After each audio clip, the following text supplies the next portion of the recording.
All right, everybody, we got a good one for you today. This is the SKOUT Airguns EVO. This is the Pyramid Air version. The stock one that you're going to get from Pyramid Air. And these will come with a Lothar Walther barrel as an upgrade, or you can also get the standard barrel with 25-inch or 35-inch barrels. But this is multi-caliber, and as well you can switch the barrel from a 25 to a 35 in about 10 seconds. I got the 25-inch version here in 22 caliber. As an upgrade, you can get a Lothar Walther barrel that was developed specifically for pellets, but then when they got it back to the shop, they realized that it shot slugs just as good or even better. So the latest thing is they're calling this a slug and pellet barrel. This gun's fully adjustable, so you could turn the power up and down to shoot anything you want. And switching calibers is also something that just takes a couple minutes. If you go to the actual SKOUT Airguns website, you can order your EVO with one of like 6 barrels with all sorts of different twists. But your SKOUT EVO from Pyramid is going to come with the one that SKOUT thinks is the best. As well, if you want one of the fancy colors like my red one, it's $100 more, and you can grab that off the SKOUT Airguns website as well. Some of you may remember that there was an option to buy these without the bottle, so you could add your own, or use one you already have to save a little money. If you do want that option, you're going to have to go through SKOUT. Pyramid Air just sells the standard version, and then the upgraded Lothar Walther version. As well, Pyramid Air has all the accessories too, so if you get a 25, you can buy a 35-inch barrel really cheap. We're going to give you all the facts and figures on this new SKOUT EVO, as well as give you a close look at the beauty and craftsmanship that is a SKOUT Airguns EVO. We'll explain to you the basics of operation. Most importantly though, we'll test the accuracy. Wow. Guys, center to center dime, and that's 69 yards away. Very nice. And here's another pellet covered by a nickel. I believe that was a 21.9s right there. And look at that. You guys, look at the consistency on this. That's 69 yards, center to center dime. I could probably cover that with a dime. So, pretty freaking awesome. And I'll show you guys the play-by-play on those groups. But first we set up at a very special 42 yards away. Powering on. I did want to change it to match mode. Let's just see where we're hitting right here. Oh, that's pretty close. Alright, I just changed my mode to match. In limit mode, when I hit my safety, it goes on for 3 minutes, but when I pull my trigger, the safety goes off again. I don't want my safety to go off. So in match mode, I hit my safety and it just stays on until I turn it off. Or my timer runs out. Alright, now my timer just started for 18 minutes. I can fire. Let's see if I got one in here. Oh my gosh, one shot sight in, you guys. LED button and back does a lot of stuff. So when your bolt is open, it flashes yellow. When your bolt is closed and your safety's off, it flashes red. Let's see what happens after I shoot one. After you shoot it, it will turn yellow. Until you cock it again, it will turn red. When you disengage the safety, it'll turn blue. Do another one on this guy. Same hole.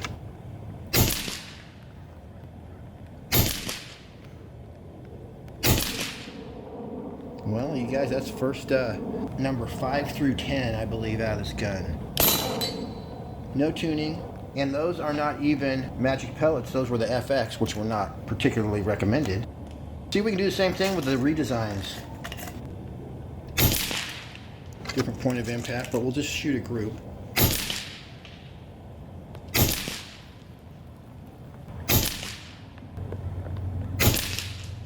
Look at that, you guys.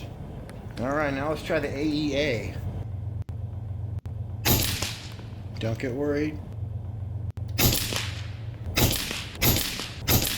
Yeah, so that's a bad group with a wrong pellet. That's a 25.3 grain AEA. Stay away from those. Let's see if the 21.9 do any better. 2 clicks up.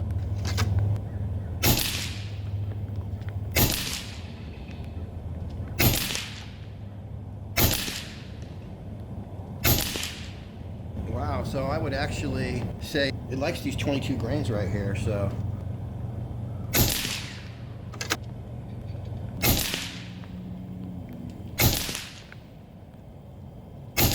Oh, guys, I screwed that one up.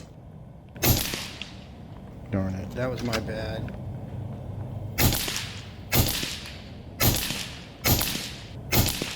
Yeah, that's how it's done, you guys. Pyramid Air only has black available, but they also sell all the Scout accessories, such as the tripod that I'm using in this video. I have the lightweight skeletonized stock, but you can buy a Benchrest stock, and that will then connect to the SKOUT Airgun's rear rifle rest. You can get those and all the other accessories at Pyramid Air. If you use the link in the pinned comment to find your way, it's a great way to support the channel. Now let's blast some stuff.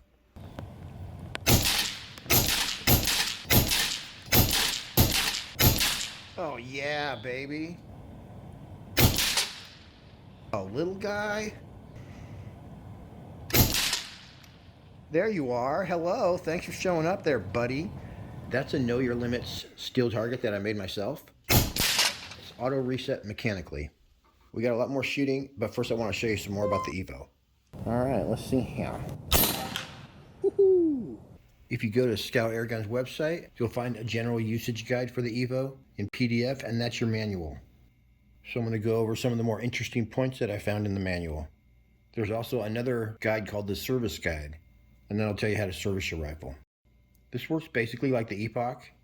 It's run with a lithium-ion battery, which lasts forever, has a standby time of weeks. And to charge it, you're going to remove the back strap. Just plug that baby into a Type-C battery charger.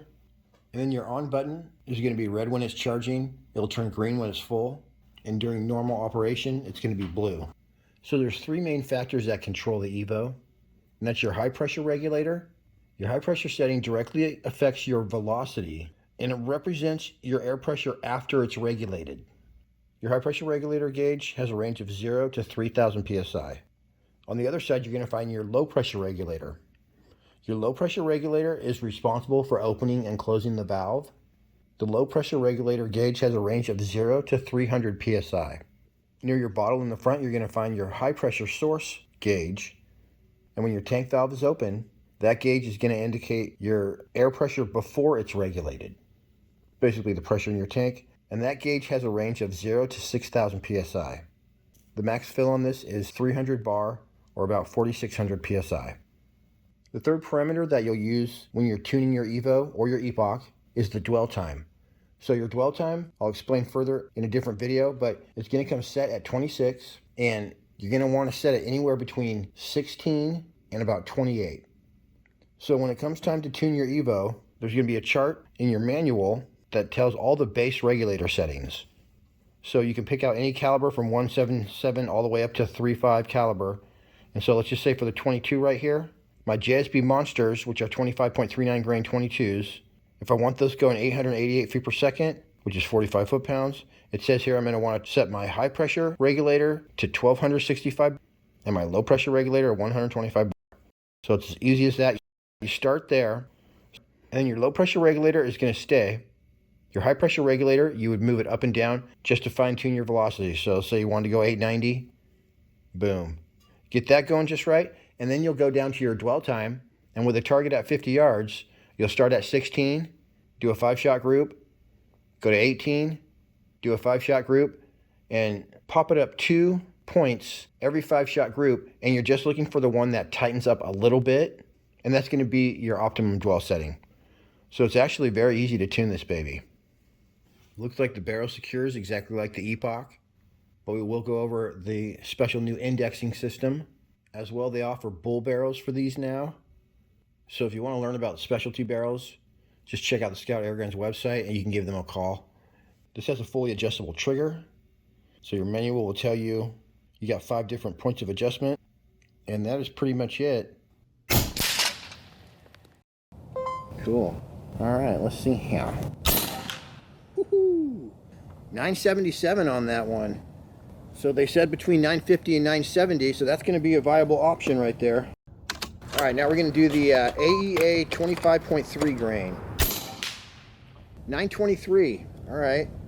So here we're to the redesigns, and if it's shooting these at 930, I may want to bump the power up. 920. Okay, so we're going to try it at these speeds, but I can turn this up definitely. And I would just turn up my high pressure regulator until I reach 970. But let's just try it like this. We want to see what the out of the box tune is doing. 51 yards away. So we get our official 50-yard shooting in. Right, I bumped on up to 12 power on my scope. I'm going to skip the wiggity waggity ones. 21.9 grain AEA, and I'm just going to use this screwy one for my sighting in. Oh, apparently we're sighted in for 50 yards as well.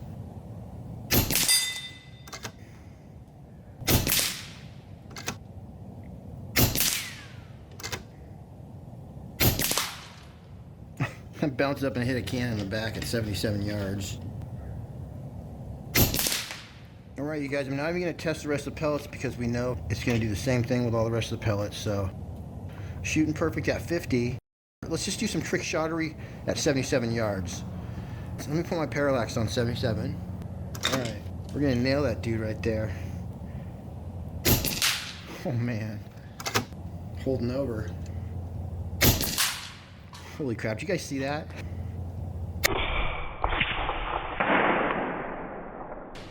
Holy crap. Wow, I'm loving it, you guys. So that's 77 yards out there. I do want to go over some of the main points that Scout covered on their website about the Evo. And this should be pretty interesting. It says the on and off valve system on the tank allows users to remove the air supply for transport or replacement. And each system is serviceable and rebuildable, adding to the overall useful life of your Scout Air system. It says you can get 500cc or 580cc bottles, both at the same cost. It's got a stainless steel pin valve that threads onto the air supply tank, giving it a robust mounting point, eliminating vibration or wiggle that could result from an improperly secured tank. It says each component of the air system can be independently repaired or replaced. Each sealing service and component is serviceable for the life of the airgun. Says the airgun body and air supply tank threads are protected from wear because they are not involved in the regular attachment and removal of the air supply tank. Rather, they attach to replaceable adapters. Says Scout Airguns primarily uses their hybrid bull barrel design, capitalizing on the weight savings and vibration dampening of carbon fiber. Says the hybrid design maintains similar rigidity when compared to a traditional full steel bull barrel. And they actually offer full steel bull barrels if you want one. You just have to give them a call. So they extensively test all these barrels at their 100-yard indoor shooting range. And they have a whole shooting team that's able to determine the optimized shooting solution for every caliber or projectile type. So their hybrid bull barrel uses a thick carbon outer wall permanently bonded to the alloy liner. They do have their traditional steel bull barrels, like the kind you'd see on a 22. So their new chamber indexing system on the barrel, it's basically a revised barrel lock system that allows the shooter to index their barrel without removing it from the airgun. The Evo barrel lock offers ample adjustment, precise alignment, and secure retention. Indexing your barrel is as simple as loosening the two barrel securement locks, rotating the barrel, and locking it back down. The barrel is marked with indexing numbers, providing the ability to return the barrel to its previously indexed position after service or transport.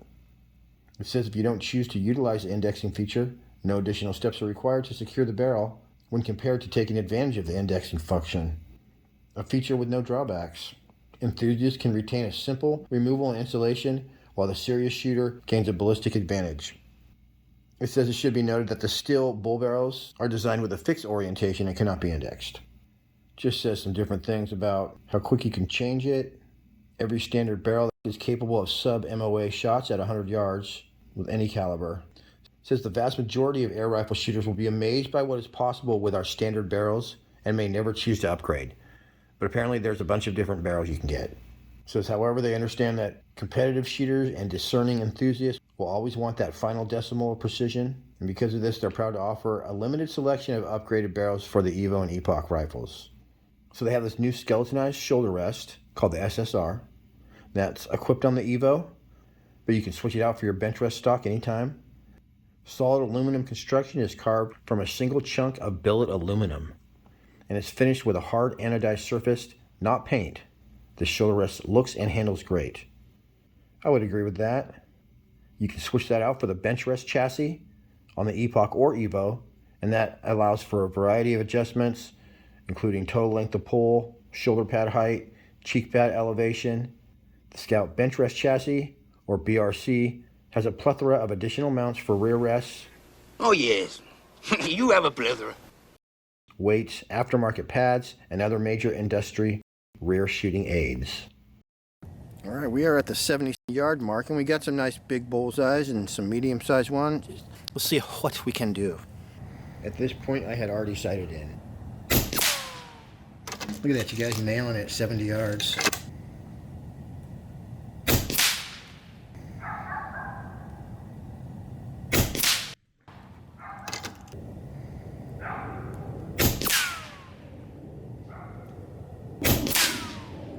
Darn.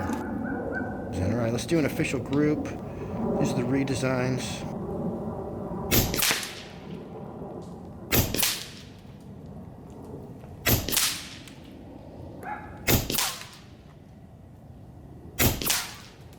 Dang, pretty awesome. I wish I hadn't screwed that one up. Let me do it one more time, you guys.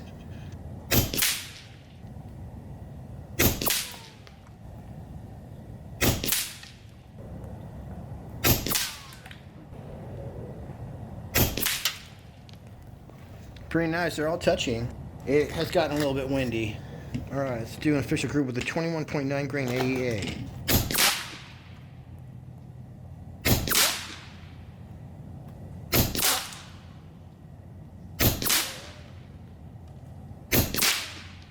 Hey, like that though, that's shooting fast, you guys. 70 yards.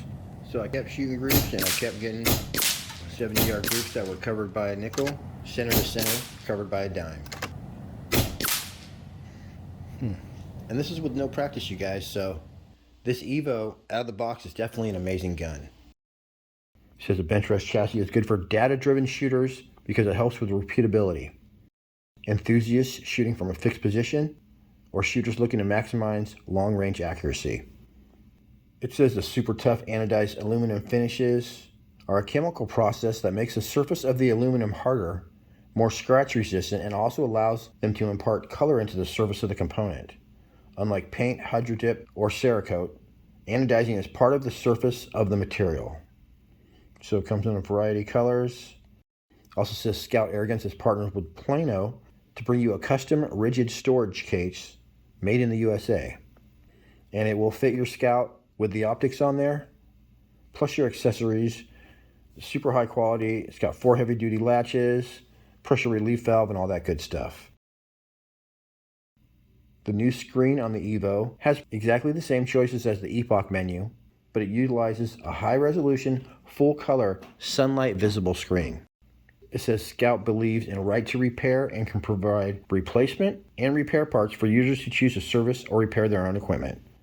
This is particularly important to shooters in remote locations and those who frequently travel. Then this also has some pretty trick-ass magazines. You can set the tension, you can service it yourself. That's pretty much it. Real quick, on the main menu screen, left top corner you have your battery level. In the upper right hand corner is the condition of your safety, so it's either going to say safe or fire. Midway down on the left side is going to be your firing modes. So that could be hunting, which is basically quiet, match mode, limit mode, and release mode. We'll explain those later. Then midway up on the right is the condition of your rifle. So it's either going to say ready, which means the rifle's ready to fire, cycle, which means the bolt must be cycled, or open, which means the action is open and it must be closed. And that's pretty much it. On the bottom you have your shot timer, so that can be set, and that's basically when you hit your safety button, the gun will be ready to fire until your shot timer goes off. So I like to set that for 60 minutes.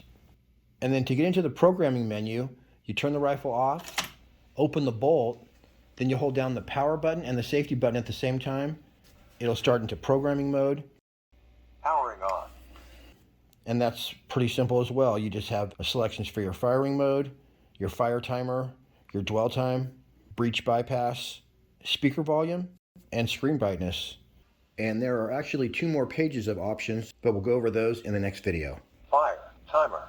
Short press of the power button will select stuff in the menu and back you out. Setting. 27 milliseconds. Long press the power button to turn the rifle off, and that will save your settings. Powering off. Let me show you one little quirky thing about filling your Evo up. The Evo basically has a bleed system.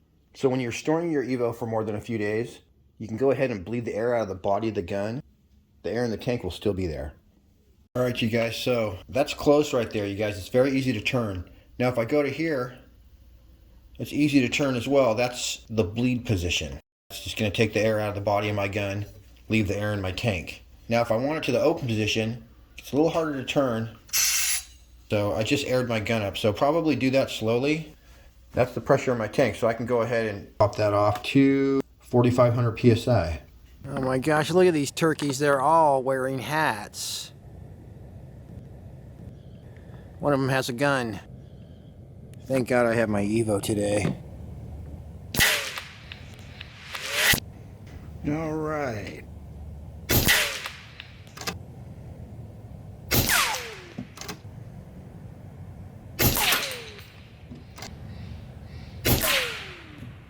That one went straight up.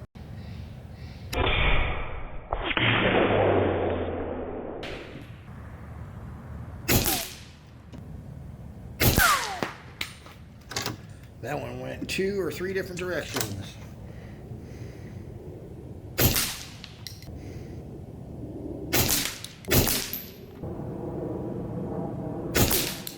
I expected some better sounds than that from those bottle caps because I glued coins in the back of them. That was pretty good.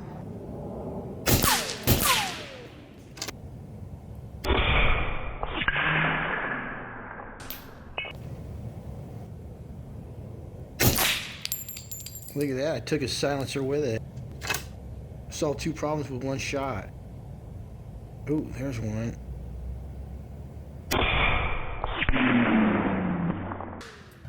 Nice. And let's see if we can shoot this guy's barrel in half.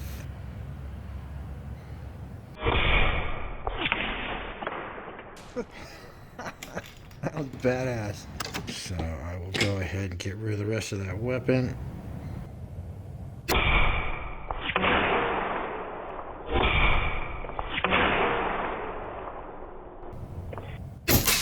There we go. Had to aim a little low. Forgot I was sighted in high. Watch this. Whoa, man, I took that dude's barrel off so clean. The turkey's still holding his gun. He doesn't even know his barrel's gone. Now let's disarm this turkey. Oh my gosh, we shot his receiver out. Boy, he still got it too. There we go. Boy, this thing is just surgical. Alright, I think that's in the frame. That thing's full of pennies.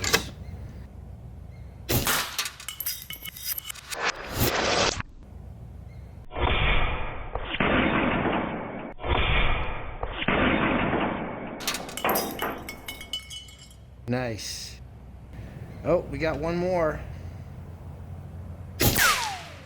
Nice. And no turkeys were harmed in the making of this video. So it's very interesting. Every single SKOUT Airguns PCP is shot in individually, and it won't leave the factory until it passes very stringent standards. So they shoot every single SKOUT in at 100 yards, and they said as far as pellets, it should be pretty much stacking them at 100 yards, and even with slugs, they want it to be under an inch. If it's not under an inch, it doesn't leave the factory. As well, each gun has a 24-hour leak test, so they make sure there's no leaks. As far as the twist rates on the barrels, there's a lot of different twist rates listed, but all you really need to worry about is that their Lothar Walther barrel is a 1 in 15.75 twist. And that's an upgraded barrel. That's the one that most people want to get. Their standard barrel is a 1 in 20 twist. There's some higher twist rates available, but like I say, if you want to get a custom barrel, just give them a call and they're happy to explain everything to you. When people are tuning PCP air rifles, basically a test of how good your tune is how low you can get your standard deviation. And I was asking them what's a low SD, and they said if it's not under 4, the gun won't leave the factory. So they're going to get it under 4, but you can get it down to 2 or 3. And they have seen people get it down to 1, but typically if you can get it to 2 or 3, you're doing really, really good. And like I said, it's not going to leave the factory unless it's under 4. And I explained earlier how to do that. They said the dwell time always end up landing between 15 and 30 throughout all the calibers. So they do a lot of work to ensure that your gun is right on when you get it. The one thing that they don't do, and it would take forever, is index the barrel. So just let me make it clear though, your gun is going to shoot right on, right out of the box. So you don't need to index your barrel, but if you get bored, the barrels have not officially been indexed yet. And so we'll do a separate video that shows how to index your barrel, but all you do is loosen it, spin it to the next number, tighten it back up. So it couldn't be easier. As far as what brands are people shooting of pellets, I asked that and they said that in the 30 caliber, the AEA is king, but it's also shooting the JSB very well. And then for my 22, I asked what speeds, and you can actually shoot them a little hotter. So I can shoot my 25.39 grain and 34 grains at 950 or 970 feet per second for the best accuracy. As far as what pellets are best for the 22, they says the JTS 22.07 are probably their best pellet, but this also shoots the JSB monsters well. I think they're called like deep dish or something. Those of you who want to add digital gauges to your Epic or Evo, and it's pronounced Epic, not Epoch. I'm going to start saying it right. The Epic threads are NPT 1/8 NPT, National Pipe Thread. Epic is 1/8 NPT threads if you want to add a digital gauge. But the Evo, they changed that, and it's going to be 1/8 BSPP. I guess BSPP is a little more popular, so they changed it. And that's it. SKOUT Airguns is so cool. The team over there, once you buy a SKOUT Airguns, it's like you're part of the family. You just give them a call, and they'll explain anything you want, and they're happy to talk about it. So it's just a super cool company, really great people behind it. That's just one of the reasons I'm so into my SKOUT Epic and Evo now, because it's a platform. It's not just a gun. It's like I can change this Evo into a 177 for next to nothing. And that's what's so great about it. So I'm excited to own one, and I'm excited to see what's coming next. So this Evo was actually a loan from Pyramid Air, but my own Evo just arrived. So I'll show that to you guys in the next video. And we're gonna tune these babies, index barrels. I got my SKOUT Epic, getting outfitted with all the latest stuff. So I'll have the Evo in 22, and my Epic is 30 caliber. Plus we have the 35-inch barrel for that bad boy. So hitting some cans at 200 yards is one of the first things on my list. All right, everybody. Till next week. Happy shooting. We'll see you on the next one.